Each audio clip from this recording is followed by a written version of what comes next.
Hello friends, आज हम बात करेंगे ओरल कैंसर के सही इलाज के बारे में। फ्रेंड्स, हमें ये जानना बहुत ज़्यादा ज़रूरी है कि ओरल कैंसर की कौन सी स्टेज में क्या ट्रीटमेंट होता है। हमें क्या जानकारी होनी बहुत ज़्यादा ज़रूरी है कि हम इसे सही टाइम पर ट्रीट कर लें। और फ्रेंड्स, उससे भी ज़्यादा इम्पॉर्टेंट ये है कि अगर हमने ट्रीटमेंट करवा भी लिया है तो उसके बाद भी अगर हमारा हाफ जॉ रिमूव हो जाता है, हेमीसेक्शन हो जाता है, तो उसके बाद भी हमें अपना ओरल हेल्थ रिकंस्ट्रक्ट करानी होगी to live a normal life. तो फ्रेंड्स, आज इसी पॉइंट ऑफ व्यू के साथ I am sharing a case जो एक पेशेंट की कहानी है जिन्होंने 11 साल पहले कैंसर की वजह से अपना आधा जबड़ा नीचे का गंवाया था और उसके बाद से लेके अभी तक उन्होंने कुछ भी सॉलिड फूड नहीं खाया था। वो सिर्फ लिक्विड डाइट पे थे। जब वो मेरे पास आई तो उनकी सिचुएशन कुछ इस तरह थी कि almost like he is half dead. तो फ्रेंड्स, क्योंकि वो कुछ खा ही नहीं पा रहे थे, सिर्फ लिक्विड डाइट पे उनकी लाइफ चल रही थी, तो बहुत ही मिजरेबल थे, वीक थे। और फ्रेंड्स, अब देखिए उनकी करंट सिचुएशन। तो फ्रेंड्स, बहुत ज्यादा जरूरी है कि हम सही समय पे सही इलाज करा लें सो दैट हम इतनी सारी सफरिंग्स को अवॉइड कर ले। तो friends, with this intention let's start today's video without delaying any more. Channel को सब्सक्राइब नहीं किया है तो प्लीज कर लीजिएगा। Hello friends, I am doctor Pratibha, oral implantologist, laser specialist and periodontist. Friends, मैं एम्पीरियल डेंटल गुरुग्राम इंडिया की फाउंडर और हेड सर्जन हूँ और आज हम बात करेंगे ओरल कैंसर को आपको टाइमली डिटेक्ट करना है। कैसे टाइमली डिटेक्ट कर सकते हैं? फ्रेंड्स, उसके सिम्टम्स बहुत सिंपल है, मैंने बहुत सारे वीडियोस में बताया है।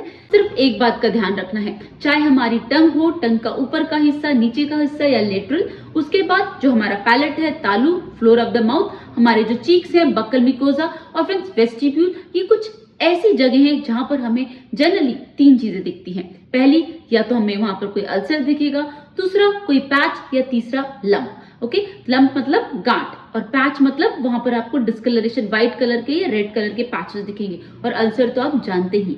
अब इन तीनों में क्या एक कॉमन चीज है? एक कॉमन चीज ये है कि ये एकदम इनिशियली एकदम स्लो ग्रोइंग है। आपको बिल्कुल नहीं पता चलेगा कि आपके मुंह में कुछ हो रहा है, आप उसे आसानी से इग्नोर कर देंगे। ये बहुत माइल्डली ग्रो करते हैं। उसके बाद आपको थोड़े दिनों के बाद ऐसा लगेगा कि यहाँ पर कुछ है तो, लेकिन वो ठीक नहीं हो रहा है, बट ऐसा कोई दिक्कत नहीं है, पेन नहीं हो रहा है, लग रहा है कि अल्सर है लेकिन ठीक दर्द नहीं कर रहा, तो चलो देख लेंगे बाद में, राइट। वहीं पर ही अगर जो अल्सर होता है, ओरल अल्सर, वो फ्रेंड्स थोड़े ही टाइम में बहुत बड़ा साइज ले लेता है। जितना भी साइज उसको लेना है वो साइज ले लेता है। वो बहुत पेनफुल होता है स्टार्टिंग से, ऑलराइट। और अगर आप उस पर कोई जेल ऑइंटमेंट लगाएंगे तो वो ठीक हो जाता है विद इन 1 और 2 डेज। मैंने उस पर भी वीडियो बनाया है कि कैसे हम ओरल अल्सर को 1 से 2 दिन में ठीक कर सकते हैं, ऑलराइट। वो मैं लिंक यहाँ पर शेयर कर दूंगी। बट आपको जो बात समझनी है कि ओरल अल्सर 1 हफ्ते से ज्यादा नहीं टिकता है और अगर आपने दवाई लगा ली है तो 2 से 3 दिन में वो ठीक हो जाएगा।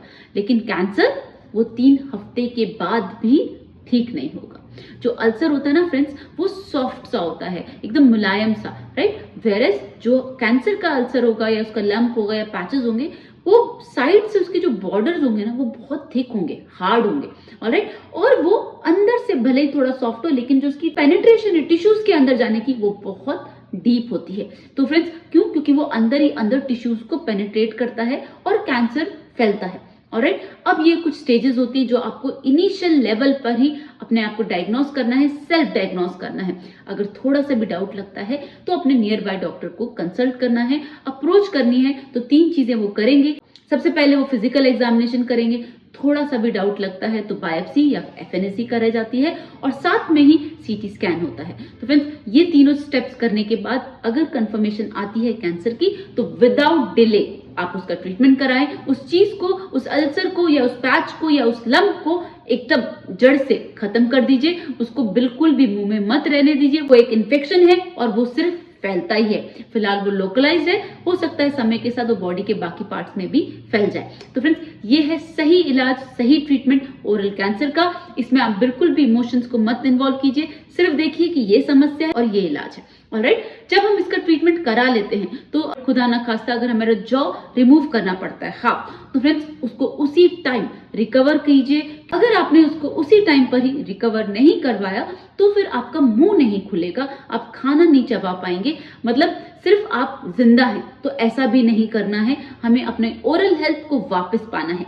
तो फ्रेंड्स, अभी मैं जो केस प्रेजेंट करने वाली हूँ वो पेशेंट है 58 ईयर्स ओल्ड के। उन्होंने 11 साल पहले तंबाकू खाने की वजह से कैंसर हुआ था और उसकी वजह से उनका लोअर जॉ हाफ रिमूव कर दिया गया। तब से लेके अभी तक उन्होंने रोटी नहीं खाई थी, खाना नहीं खाया था, सिर्फ लिक्विड डाइट पे थे, दूध और बिस्किट्स को मेल्ट करके वो खा लेते थे। तो फ्रेंड्स, अगर आप ऐसी सिचुएशंस को अवॉइड करना चाहते हैं तो इस वीडियो को ध्यान से समझिए, देखिए कि क्या सही इलाज है, क्या हमें कराने की जरूरत है और कैसे हम अपनी लाइफ को हमेशा के लिए अच्छा बना सकते हैं। और फ्रेंड्स, लास्ट में मेरी एक ही रिक्वेस्ट है आपसे, तंबाकू हमारे लिए बहुत हानिकारक है, उसका सेवन हमारी जिंदगी को हमसे दूर करता है, हमें अपनों से दूर करता है। तो ऐसी चीज को क्यों ही हमें यूज करना है और कंज्यूम करना है। तो friends, with this intention I am saying goodbye to you all. Take care of yourself. अगर अभी तक सब्सक्राइब नहीं किया तो प्लीज कर लीजिएगा। Now just directly listen what this patient wants to say. Thank you. तो करीबन 11 साल हो गए थे कि आपने रोटी नहीं खाई। हमें 2008 के बाद रोटी नहीं खाई। तो आपको सर कैंसर किस वजह से हुआ? मैं तम्बाकू बहुत खाया। मेरा नाम गोपी चंद देवानी, मैं लाल घाटी भोपाल में रहता हूँ। मैडम के ट्रीटमेंट से पहले मेरा मुंह नहीं खुलता था। मैंने बहुत जगह इलाज कराया, मेरा कोई ट्रीटमेंट करने के लिए तैयार नहीं था। बिकॉज ऑफ कैंसर की वजह से हाथ डाला। मैं कोई भी चीज साफ नहीं खा पाता था। आज की तारीख में मैं छुआरे, अखरोट, बादाम, हार्ट जैसी चीजें भी खा लेता हूँ। It's an very good treatment done by हर। अब मेरे को कोई भी दिक्कत नहीं है। Don't forget to flaunt your beautiful smile, and that makes you so beautiful.